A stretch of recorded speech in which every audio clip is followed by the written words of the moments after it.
Good afternoon. For real this time, it was morning the first couple times I said it, so. But it's my pleasure, Josh Brown, as the Chairman of the Board of the Chamber of Commerce, to introduce our speaker today, Mayor Steve Gander. Please continue eating if you're still eating, as Mayor Gander comes up to give his presentation. Mayor Steve Gander is a native of East Grand Forks, Minnesota. He attended school in East Grand Forks, the University of North Dakota, then moved to Chicago for optometry school. Steve graduated magna cum laude from Illinois College of Optometry in 1987. After graduation from optometry school, Steve joined Opticare Forks Vision Clinic, where he practices with Dr. Bruce Strohag, Dr. Destin Coles, and their whole team. Mayor Gander is past president of the Minnesota Optometric Association, the All True Health Systems Corporate Board, the East Grand Forks Rotary Club, the the Good Samaritan Center Advisory Board, East Grand Forks Planning and Zoning Commission, East Grand Forks Chamber of Commerce, the Christ the King Church Council. He has also served as council member at large of East Grand Forks City Council. Dr. Gander's hobbies include running, marathons, camping, hiking, snowmobiling, fishing, hunting, and singing. He and his wife, Rosalind, were married in 1990. They have two grown sons, Thomas and his wife, Bailey, and Jonathan.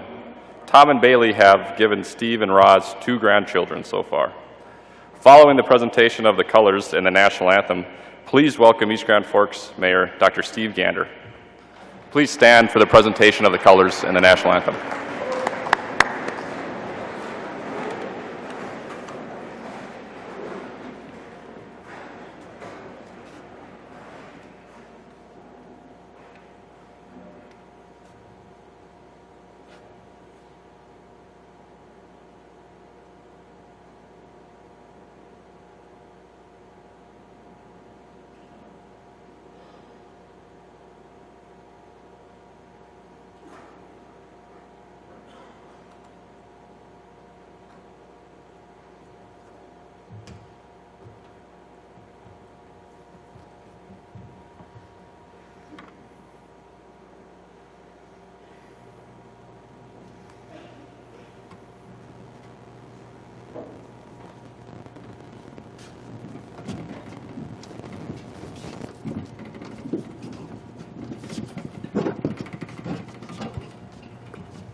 Oh, say, can you see by the dawn's early light what so proudly we hailed at the twilight's last gleaming, whose broad stripes and bright stars through the perilous fight o'er the ramparts we watched were so gallantly streaming, and the rocket's red glare, the bombs bursting in air, gave proof through the night that our flag was still there. Oh, say does that star-spangled banner yet wave o'er the land of the free and the home of the brave?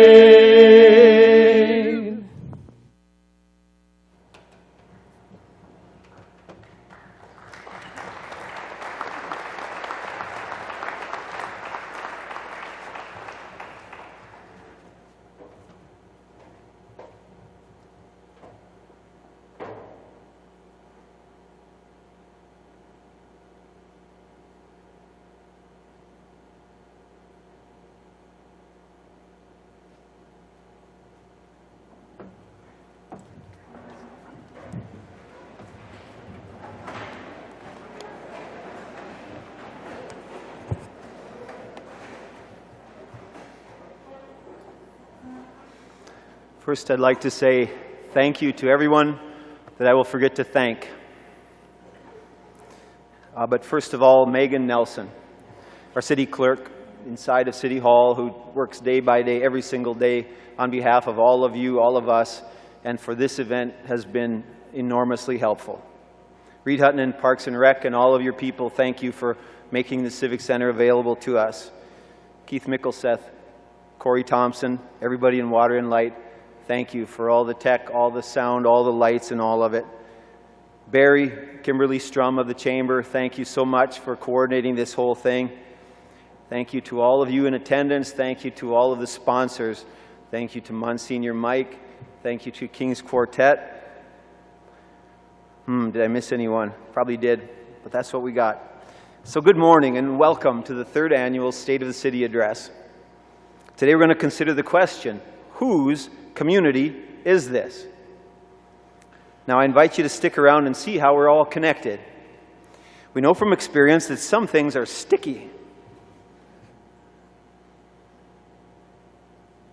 Oof, that's sticky. And some are not. Well, sometimes sticky is a good thing. That's a good thing. But oftentimes sticky is not a good thing. Oof, that's not. It turns out that some communities are sticky, such as a gathering at Heritage Days.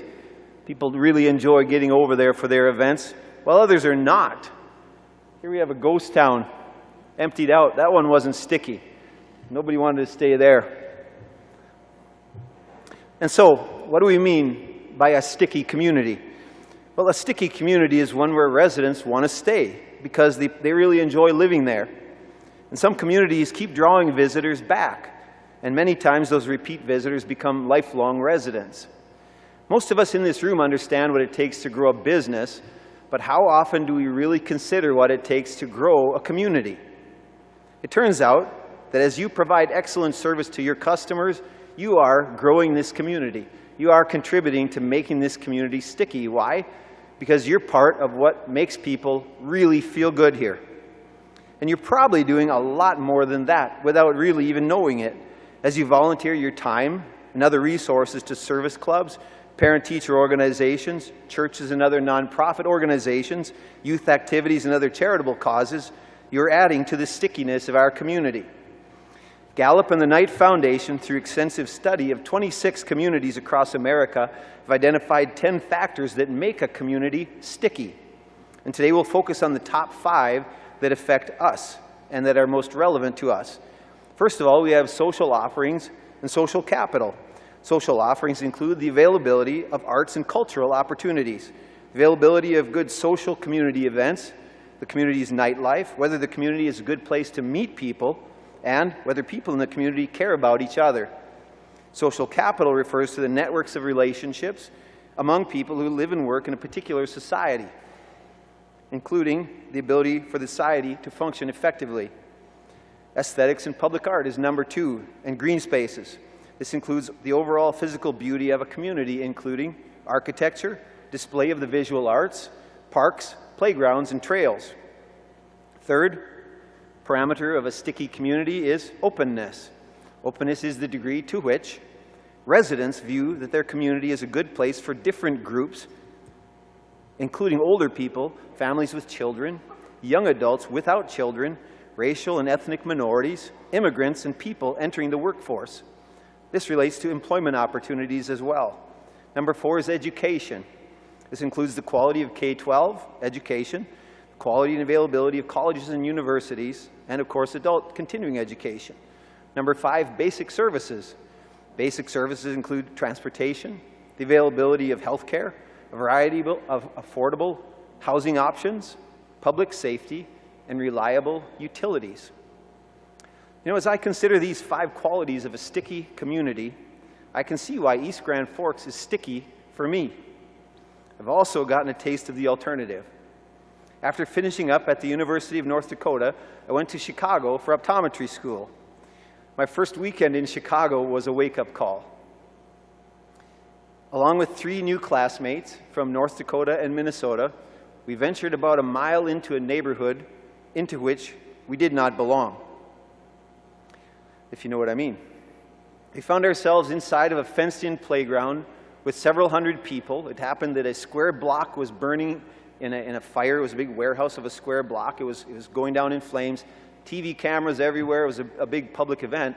And there we were. We climbed a fence, went over a bit closer to the fire, and found ourselves inside a fenced-in playground. And unfortunately, for that moment, we were the only ones with white skin in that area. And a group of about 15 or 20 young men gathered and began moving toward us, shouting obscenities. They pulled out switchblades and we began to run for the exit, just as fast as we could. Then they pulled out and began to throw rocks. One of my classmates felt a large rock bounce off his leg. He looked at me and he said, "I've been hit, I've been hit." It might be funny now, but it was not funny at the time. We had to run out of that playground through a narrow opening lined with people. Any one of them could have tripped us, and if they had tripped us, of course, it would have ended very badly. And thankfully, no one did. The group chased us at a full run for about 3 blocks. And thankfully, we had youth and fear on our side. Well, guess what? That was my welcome to Chicago. I can tell you firsthand, it's not fun to be on the receiving end of racial hatred. I went on to have at least one significant criminal event perpetrated against me every year that I lived in Chicago. Now, some of you might say that that's my relative lack of street smarts having grown up here, and that may well be true.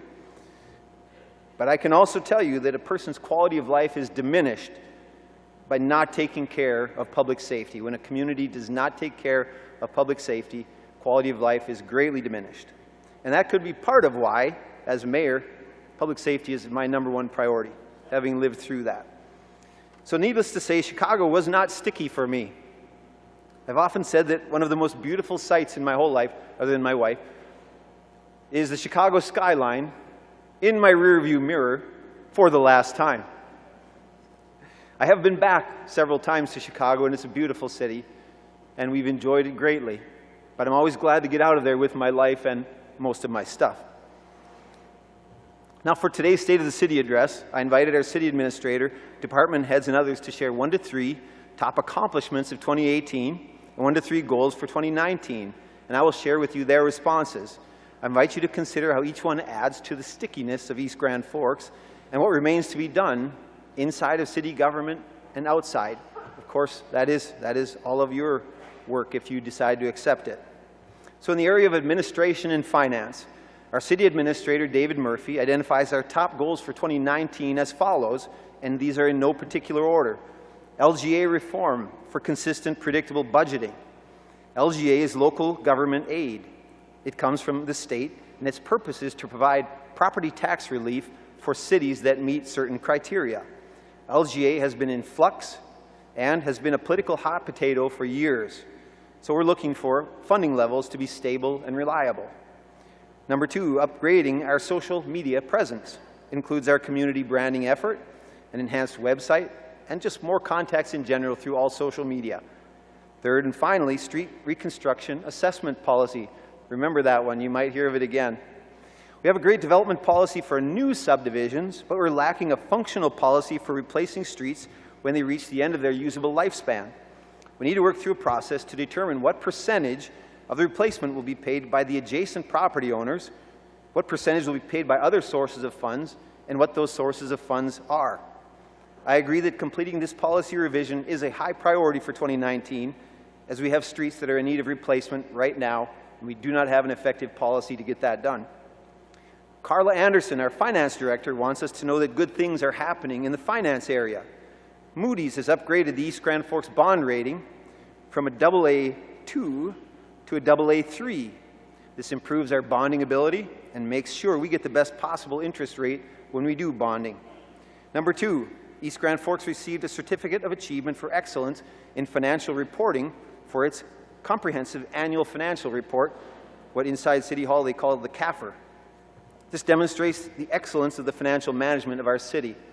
Third and finally, the general fund balance has been increasing yearly toward target levels. The Office of Minnesota State Auditors recommends that the year-end unassigned fund balance should be at least 5 months operating expenditures and 35 to 50% of operating revenues. The 2018 EGF general fund balance was 5.4 million compared to 4.9 million in 5 months' expenses. So we meet that criterion.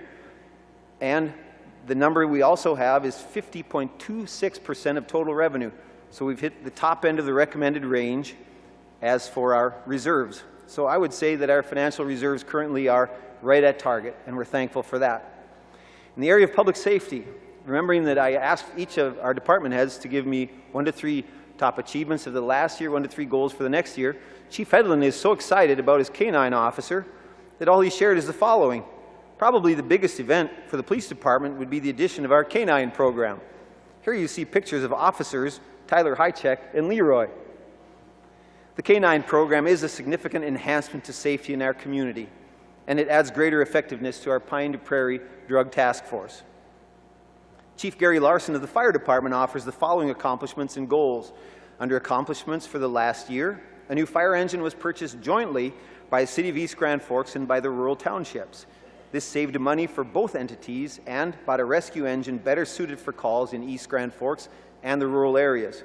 Number 2, after years of working on training, communications, equipment purchases, we were able to lower the City of East Grand Forks fire insurance rating from 4 to 3.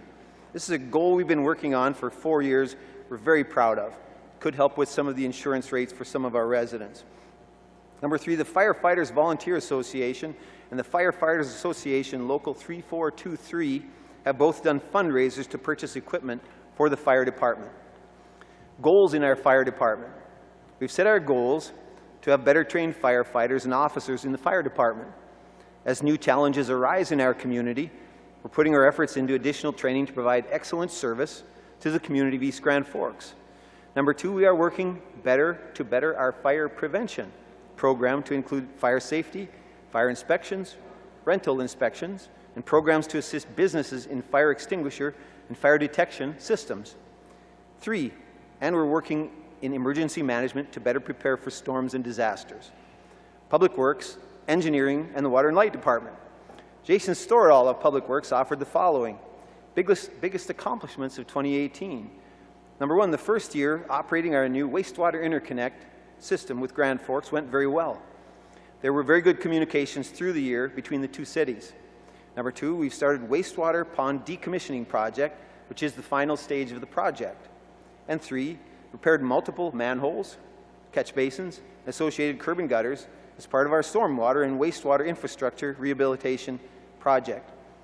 Jason, thank you to you and to all your Public Works individuals, your staff members, because very quietly behind the scenes, you don't know how much you add to the quality of our lives by preserving the infrastructure, extending the life of our infrastructure, saving long-term costs. Thank you to you and your crew. Goals for 2019, the wastewater sewage cleaning and televising project goal to have 1/5 of the city's sanitary sewer clean and televised. Why do we call it a sanitary sewer? I don't know. It's not that sanitary. But I do believe that with popcorn and a soda pop, watching this footage could make a really nice Friday night date for my wife and me. Jason, could I have some of that footage when you're done with it, please? I really appreciate it. Number 2, sanitary lift station. Number 1, rehabilitation. The goal is to complete the rehabilitation of the lift. And number 3, the street assessment policy. That's the second time we've heard of that. So the goal for Jason and his Public Works crew will be to assist the city administrator, mayor, and council in developing a street assessment policy. Our city engineer, Steve Emery, offers the following accomplishments and goals. 1, big accomplishment for 2018 is the project that we did jointly between Grand Forks and East Grand Forks in wastewater interconnect received Project of the Year award from the State of Minnesota Engineering Association. We have a plaque for the City of Grand Forks, and at this time I would like to have the delegation from Grand Forks and East Grand Forks come forward for the presentation of that plaque. Stairway over here.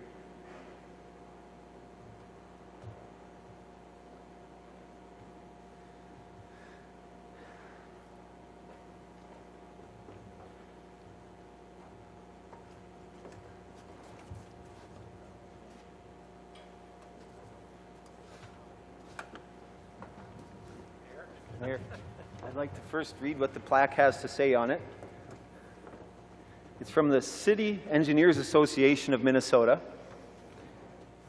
Project of the Year, Interconnect wastewater project from East Grand Forks to Grand Forks for 2018. Tremendous amount of teamwork over a lot of years. Folks took a lot of heat, and I have to say that the vision that they had to accomplish this, it's a good thing that they were faithful to that vision, because to take it through any little bit of dissent was really, really important for both cities. So thank you to everyone involved. Mayor? Anything you guys want to say? Just that we have great partners to work with, so thank you very much.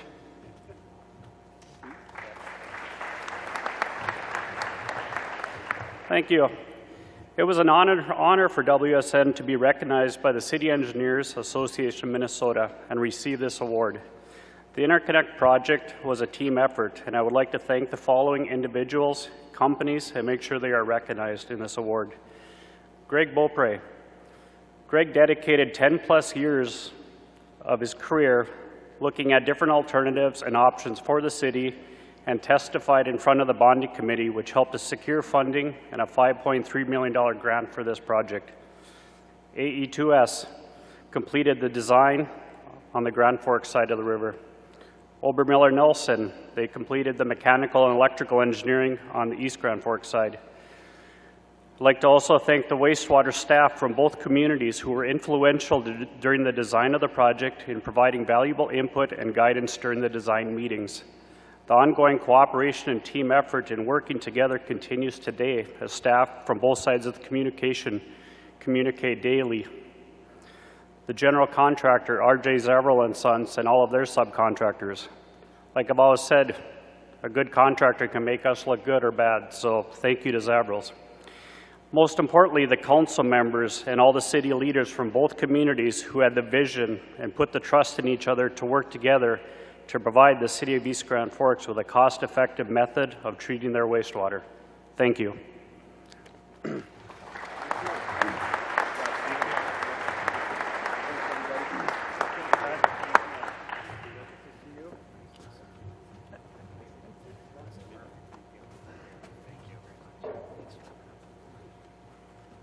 Thanks, everybody. Good work.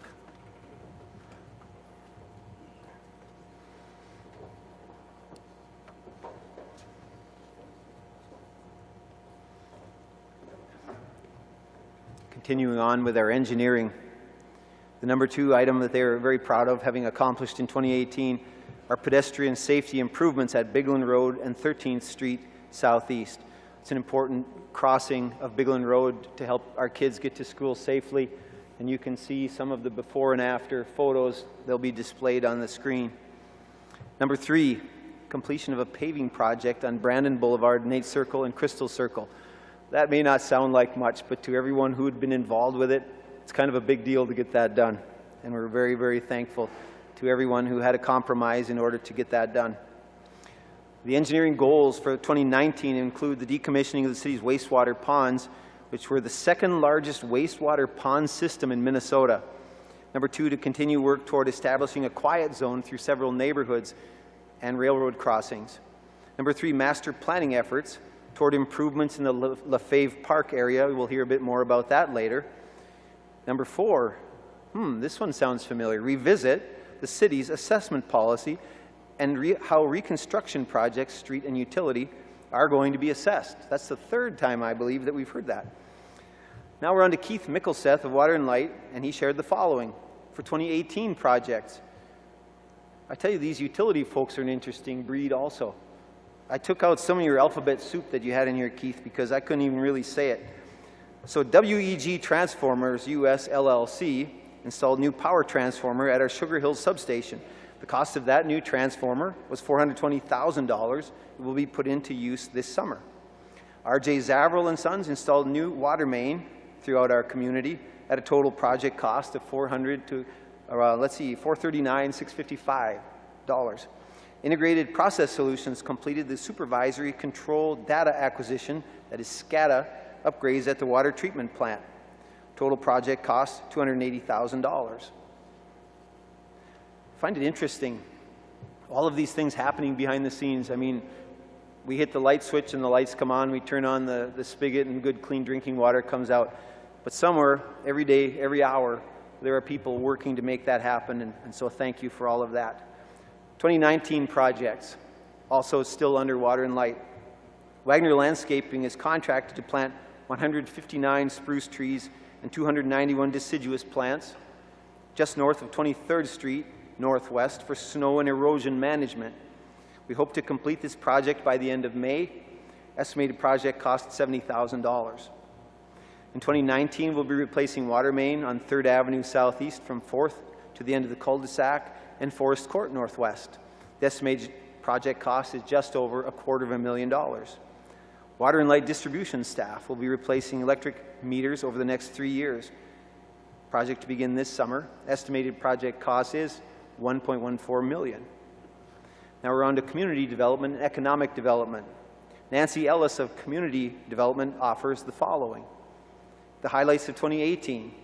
We had 377 building permits with work value estimated over $5 million. 11 new home permits valued at $2 million. Repair and renovation of existing property at $3 million.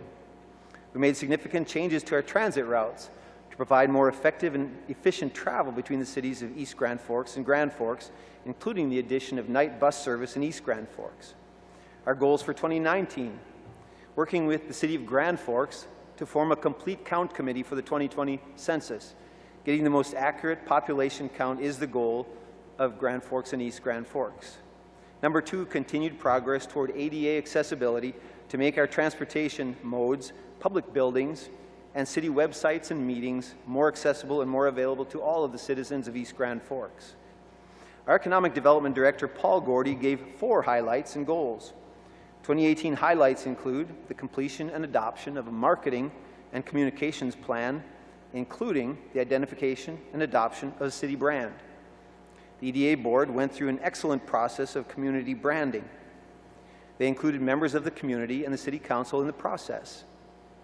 Then, as the conversation was facilitated and carefully carried out, the phrase "life connected" emerged to reflect the quality of connections we have with one another, with nature through our greenway, the trail system and the campground, and with Grand Forks and other neighboring communities.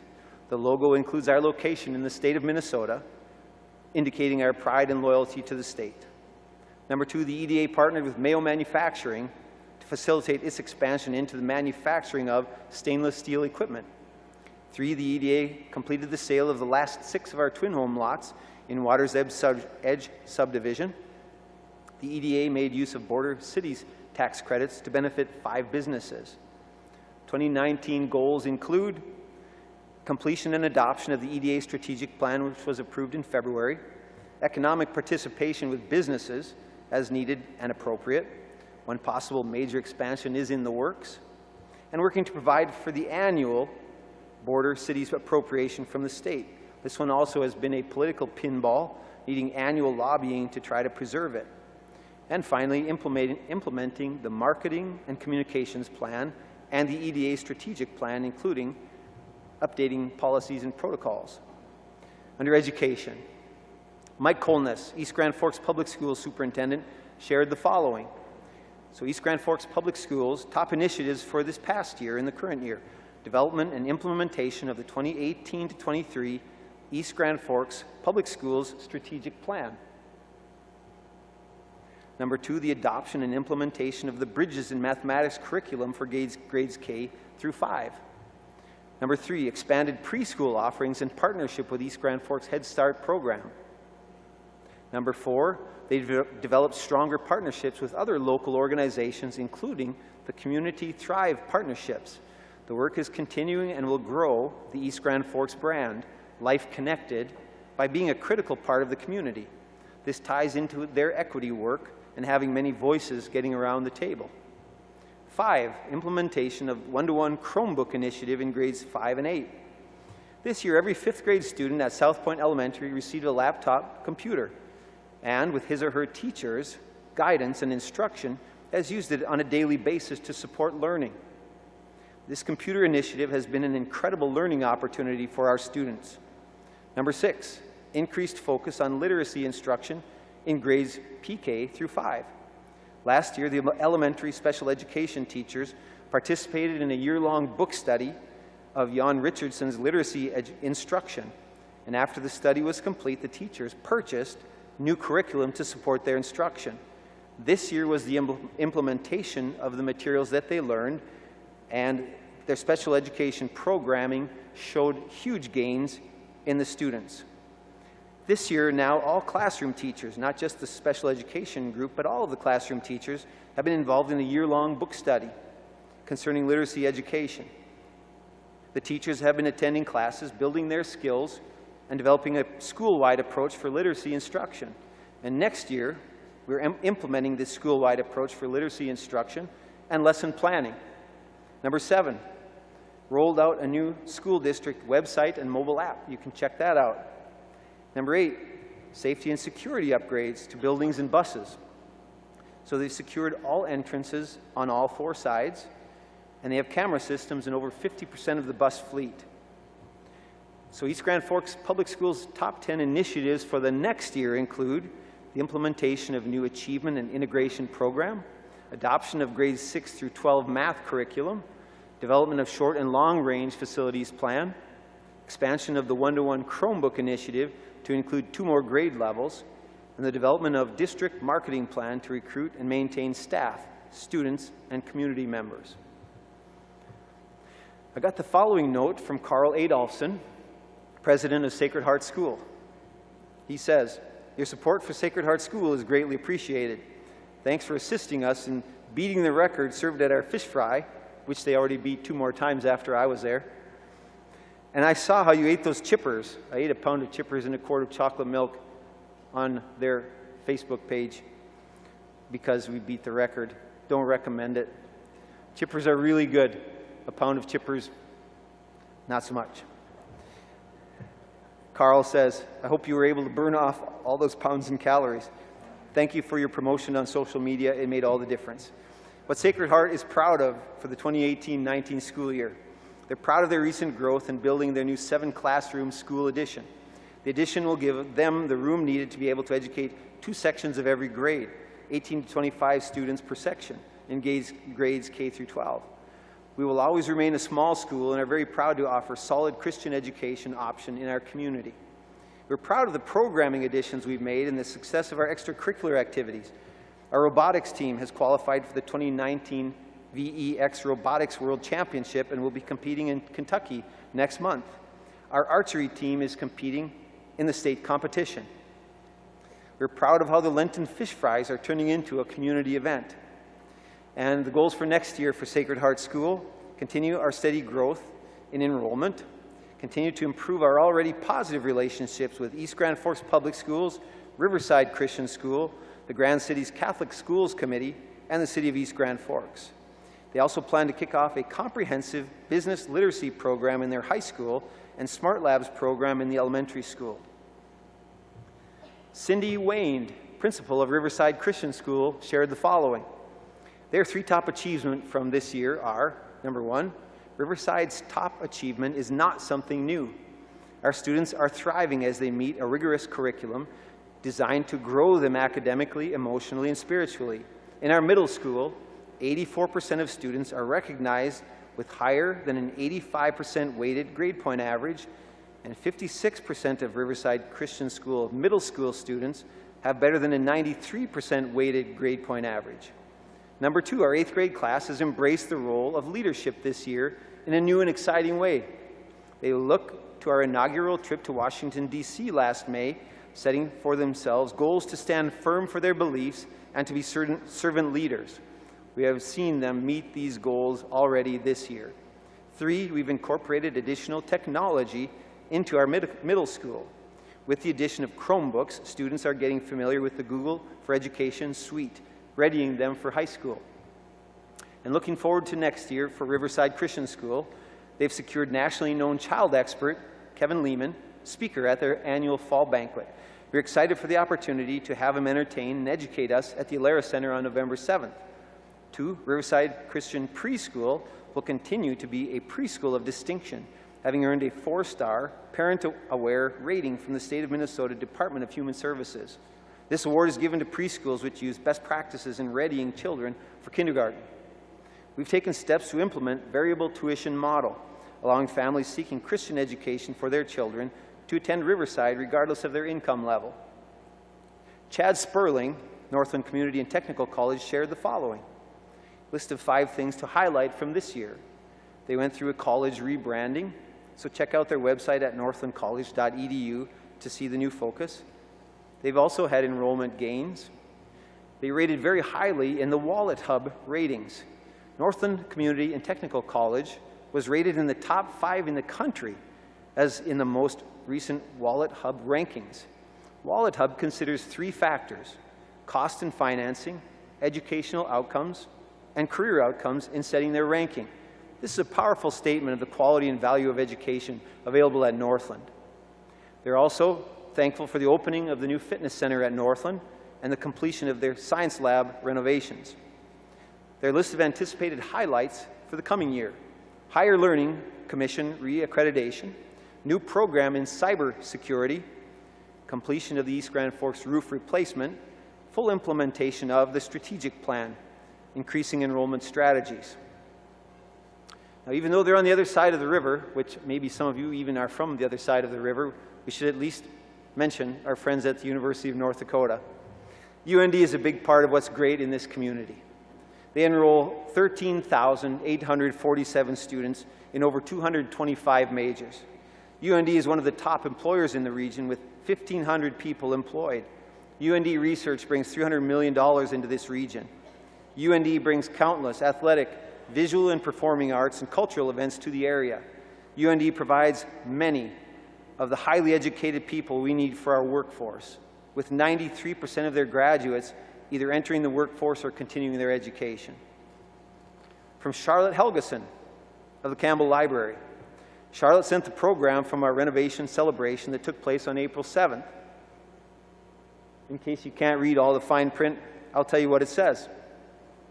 From the infographic, you can see that the East Grand Forks Campbell Library offers 484 programs that serve 21,891 people. They had 1,981 e-books and e-audio circulated, which is a 53% increase in 1 year. They had 504 meeting room uses.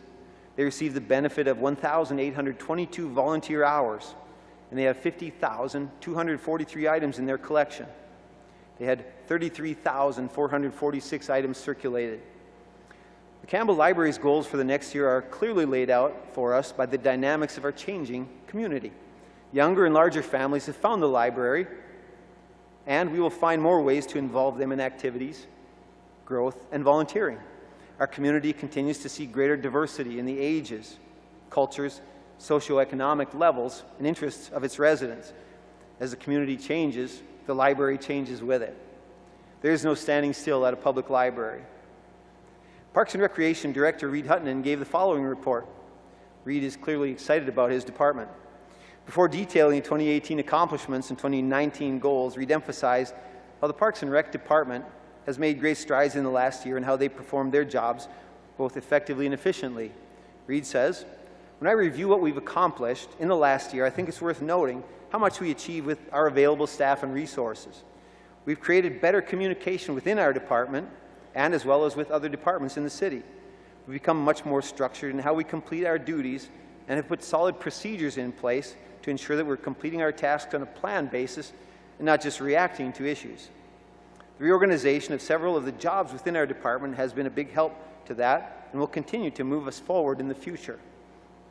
These things may not be particularly exciting to talk about in a State of the City address, but I did want to mention them as important accomplishments for our department that demonstrate our responsiveness to the community and to the direction of the City Council."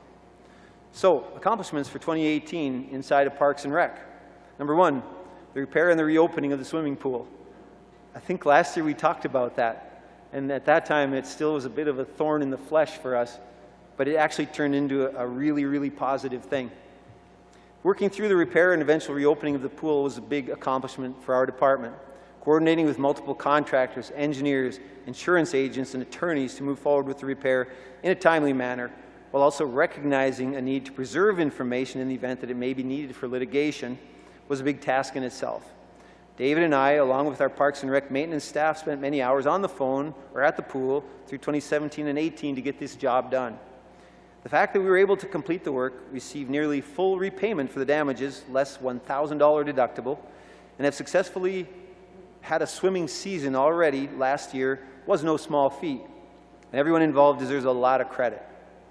In the summer of 18, we had 14,452 users. That total gives us an average daily attendance of 237, and our highest single day was 510 patrons. We just started tracking these numbers, so now we have a baseline for future comparison. In the summer of 2019, we look forward to further growing the daily attendance numbers and are excited about the potential of offering a few special events at the pool, such as water aerobics classes through our partnership with All True Health, music events, and themed pool parties. Number 2, camping at the Red River State Recreation Area. Visitors continue to flock to East Grand Forks in high numbers.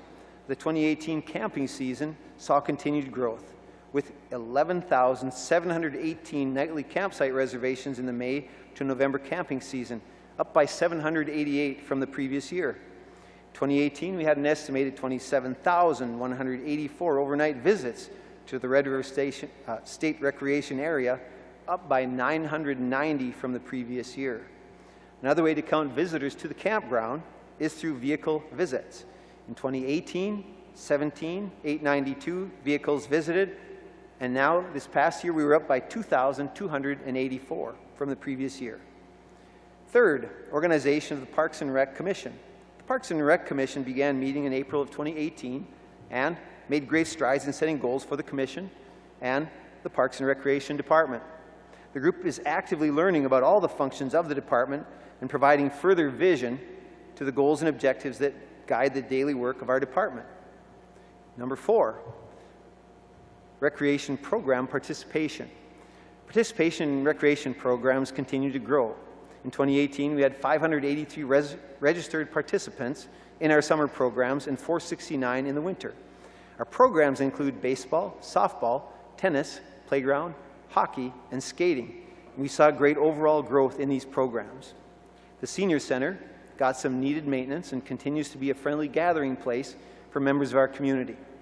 Goals for 2019: expand programming by adding new activities for people of all ages and interests. Number 2, increase the awareness and marketing of parks recreation programming through social media and web platforms. 3, develop a long-term maintenance plan for our parks and recreation buildings and properties, and that would of course include our ice arenas. And 4, fully develop Lefebvre Park as an enhancement to our greenway and push hard to land the Governor's Fishing Opener here in East Grand Forks in the year 2021. I think the addition of the Parks and Rec Specialist position will be very helpful in achieving these goals. As we complete the hiring process in the coming weeks, we'll be able to further define what additional programs will be added.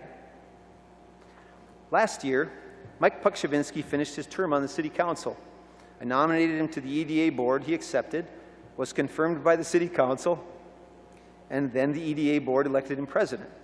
I reached out to Mike for his thoughts on this question. Mike feels our 3 greatest accomplishments for 2018 are as follows. Oh man, what's he doing in a squad car? In no particular order. Number 1, our success in pothole prevention. Together we have been steadfast in investing in maintaining not only our streets, but all city-owned facilities. It didn't happen by accident, and it hasn't been easy. Number 2, we moved the ball on a South End Bridge. We've been focused and persistent on this goal. We've done more than place that bridge on a long-range plan. We're following up with action. Our city personnel work well as a team. I believe elected officials, department heads, and all staff are at a place that would be the envy of many communities. I've used the term labor peace to describe the status of our contracts. Our city should be proud of this. And Mike's 2019 goals for East Grand Forks include: 1, secure funding for a South End Bridge. Number 2, establish a policy for long-term street maintenance and street replacement funding. Is that the 4th time? Street replacement policy. And 3, make a strategic plan to find a solution for our indoor ice facility issues. Probably you all know that they're changing out the refrigerant and some of the requirements of EPA for ice arenas, and so we're going to be phasing over to a new type of cooling, and it will be at some expense, and we're going to hopefully use it as an opportunity to improve our facilities, not just to come back looking as we are now, but to whatever investment we make to position ourselves probably for the next 10 or 20 years. From Terry Hammerbeck of the East Grand Forks Heritage Village, our accomplishments in 2018 include the annual Heritage Days held in August. Haunted Village is held the last Saturday before Halloween. It's for all ages. We have the Heritage Christmas Festival, which includes Santa and real reindeer, along with music, pancakes, and a special mention here that every time they have a function at Heritage Days or Heritage Village, the Dakota Science Center helps with many of the events that are held there. Other organizations who use the Heritage Village, East Grand Forks Community Education for wrestling and astronomy classes. Dakota Science Center hosts a water festival for 4th graders that attracts about 800 students. Ham Radio Fest is held there with people from the tri-state area. The Girl Scouts use the grounds for workshops and picnics. The Cub Scouts hold a 3-day Cubbaree there with many activities. The Boy Scouts hold a 3-day Jamboree there. This year's focus is Civil War, and the public is invited on May 18th of this year. The Minnesota Deer Hunters have a picnic and family day there. They offer tours to the public. Some organizations who have had tours there in the past year are Emmanuel Christian Daycare, Century Elementary 4th graders, Little Saints Daycare, Homeschool Association, 2 groups from Norway, 1 from Canada, and ELL students from UMC. The Northern Lights Railroad Group is active in all activities at Heritage Village and is worth checking out. The Heritage Foundation goals for 2019 include they want to update the Beyer building. They plan to do sheetrock and finish all interior walls and set up historic displays there. They want to clear out the other buildings and make room for more historic displays. They want to build the Brad Nelson Fur Trading Post to use for educational classes about all the animals from the area. In the town hall, they plan to organize files, books, pictures, and so on, just for a better display. And finally, they want to finish off the old Main Street storefronts that exist there. I do want to take a special moment and also acknowledge the great relationship that we've enjoyed in the past year and looking forward with the Grand Forks Air Force Base. Colonel Ben Spencer and Chief Brian Thomas have really cemented the bond between our Air Force Base and our 2 cities, and that's been a great relationship. I look forward to, I know there will be some changes in the Guard there in the coming months, and I expect to just keep building on the great relationship that's continued to build even in this last couple of years with the folks that have been there. So now, if you're curious, what are my top 3 goals for 2019? Some of these you've heard of. Number 1, restore LGA lost in recent years and stabilize it into the future. This effort is ongoing. We've been actively lobbying the legislature and trying to get as much of it done this year as we can. It might be 3 years from now until they do a complete rewrite of the LGA law, and we'll be at the table for that for sure. Number 2, move forward with plans for a South End neighborhood bridge somewhere at whatever corridor we can all agree to. This will be another test of the level of cooperation we have with Grand Forks. I'm looking forward to the continued positive community input. The other night, when we met in the Grand Forks Council chambers with lots of community members as a joint meeting of the 2 councils, actually in a weird way, it was kind of exhilarating. I love to see the political process at work. It got a little charged, but everybody kept the gloves on and everybody just wanted to put their best effort into coming up with a good outcome for this. That is really how we do things. There are no dictators. There's no single brain in the room. This is everybody giving all they have to find a good result. I love it. And number 3, to improve Lefebvre Park between the Louis Murray Bridge and the Railroad Bridge and make a good run at being the host city for the Minnesota Governor's Fishing Opener in 2021. We have neglected that little patch between the dam and the Railroad Bridge, kind of up to the Sorley Bridge, but it really has the potential to be a nice part of our greenway and a nice part of our community. We've just come through a top 10 flood in our history without fanfare, thanks to our dedicated city staff and excellent flood control system. We've used the opportunities that came after the flood of 1997 as a springboard and a launch pad to levels of success that we never dreamed of. The cities of East Grand Forks and Grand Forks have never looked better than they look right now. And yet, even with all the opportunities and advancement in our communities, there are people in this area still having difficulty. They have needs that remain unmet. It turns out that not every problem in society has a government solution. We need to help each other. You see, for this community to continue to be the kind of place of which we can be proud, the kind of place that is welcoming to all, there's work for each of us to do. One person I always try to keep in mind as I consider the flood of 1997 is an older woman who was very discouraged. She told me of her husband of 43 years who had died that winter. She told me of the home that he had built for them early in their marriage, a home that she was told that the flood had damaged beyond repair and that would have to be torn down. Between the sadness of losing her beloved husband, the loss of a home full of memories, and the prospect of going into debt to get another home, she was in a difficult situation. We should always be mindful of the widows and the other people who are alone among us. We should think of them as we set our property tax levy. We should think of them as we develop programs at our senior center. And we should think of them as people who need our friendship. Even in our affluent society, there are people who live in poverty. They wake up hungry, they go to bed hungry. The local United Way is working to fund agencies who address this need. The East Grand Forks Food Shelf, and I know there is a Grand Forks Food Shelf as well, provide necessary food for these families. The local Rotary Club provides backpack meals through the schools to make sure that each child will get a nourishing meal every day, even on weekends. No government program can fully meet this need. It will require the effort of every one of us. Just think how much, though, that you will enjoy your next holiday meal thinking that you had a hand in helping someone else enjoy a meal at that very moment who maybe wouldn't have had the means to get such a meal. So I encourage you to support an organization that provides mentoring and support to families and individuals living in poverty and hunger. And when called upon to do it, be a friend to them. Some years ago, several of us from East Grand Forks and Grand Forks made a trip to Brazil on a Rotary exchange. The purpose of the trip was to connect with a group of Rotarians and an American missionary there in Brazil to build 2 small medical clinics, one for an orphan infant home and one for a home of disabled children. Brazil has struggled with orphan children for many years. We were told how orphan children in Brazil live in the streets and band together almost like packs of dogs, and they do whatever they need to do to survive, which often includes criminal activity. The missionary that we were down there meeting told us that when he returns to the United States, he sees orphans of a different kind. He sees kids trying to raise themselves in families where mom and dad work full-time. And he also sees single parents trying to put as many hours as possible to cover family expenses while doing the best to be there for the kids, but the kids are often alone.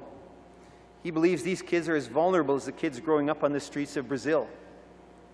With the saturation of media in our world, these kids are getting exposed to things they're not ready for, and they're lost without the kind of adult guidance they need. We should be mindful of the orphans. Let's travel back to Chicago. Even though it was 36 years ago, I remember it like it was yesterday. The racial divide in Chicago broke my heart. The blight in the African American community surrounding my school was an American tragedy. You'd see old men gathering around burning barrels of garbage to keep warm. Buildings had windows that were mostly boarded up and had bars over them. The kids were born into crime, drugs, and squalor. I saw firsthand how people were stuck in a generational cycle of poverty and frustration. And I remember thinking, I know a place where every one of these kids would have an equal chance to have a great life and a rewarding career. I daydreamed of bringing a busload of these families to East Grand Forks to attend our schools, play in our safe neighborhoods, participate in park board and other activities, and grow up to fulfill their potential and get great jobs. I'm that proud of this community. I felt like a foreigner passing through Chicago. It was hard to find a place where I could connect and feel at home. And I didn't get a very warm reception either. Right now we have people coming into our community from Somalia and other places. I wonder if we can give them a better reception than the folks in Chicago gave me. I wonder if these sojourners can feel welcome here. I wonder if we can help them fit in, learn and grow, and reach their full potential. Well, that's going to depend on each of us. Back to the 5 indicators of a sticky community. We're going to be out of here right on time.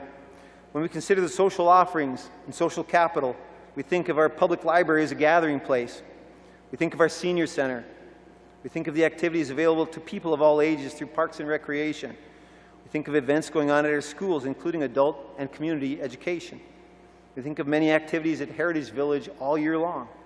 We think of the unforgettable memories people have of our downtown district, including the campground, River Cinema, Cabela's Bass Pro Shop, and the many restaurants our community from which to choose.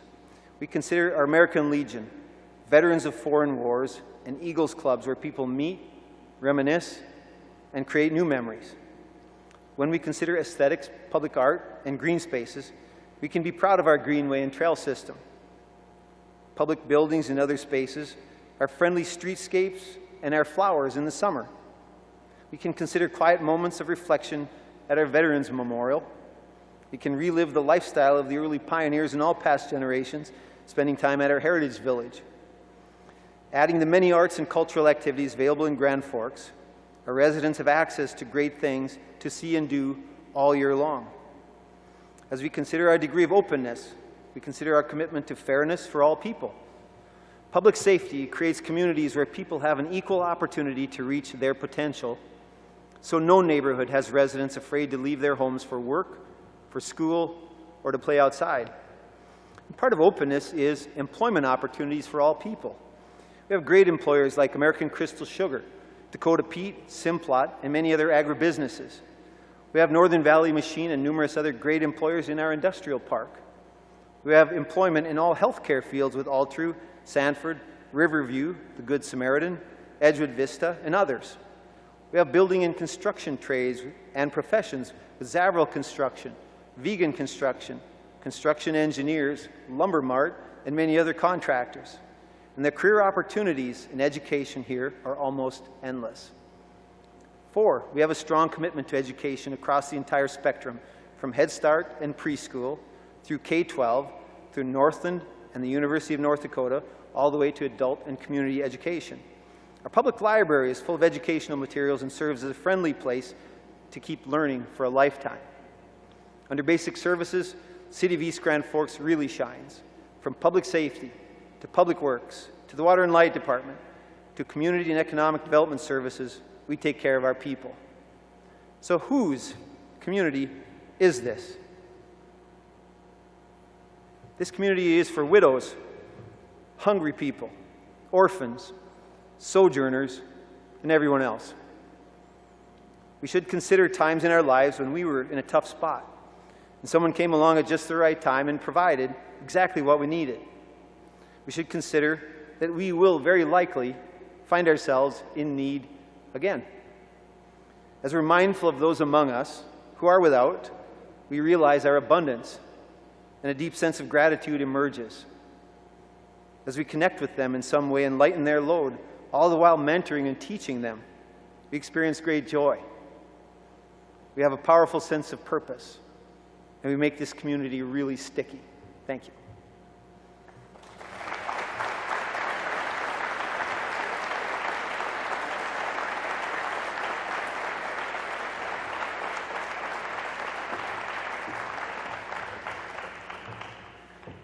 Thank you, Mayor Gander, and thank you everybody for attending and listening to what Mayor Gander had to say about the state of the city of East Grand Forks. Enjoy the rest of your afternoon.